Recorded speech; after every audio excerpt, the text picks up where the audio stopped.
What I'm going to do is show you how you can clone the videos and put them on an external monitor, like a projector, and show the students the day's session. So, for example, let's say we're going to clone number 1. All I do is on the keyboard, I press on the top row the number 1 key, and that creates a clone of that. And I can place that anywhere and bring it over to another monitor, which might be your projector.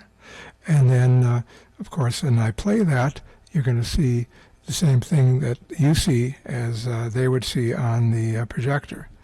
And I can just use either the hotkeys here, like L, K, J to go back, go forward, Shift J to go fast, or I can just drag the position pointer and we can see that over there.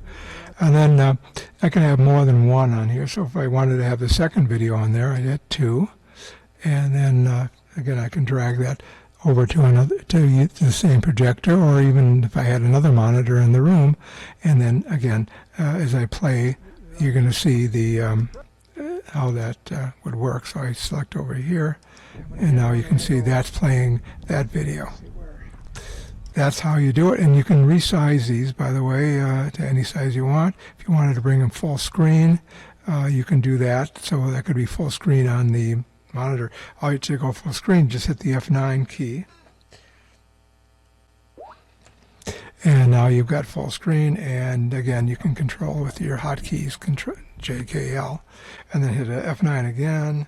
If you wanted to go to the other video, that's video 1. You go to video 2, and then again, if you wanted to make that full screen, you could do that too.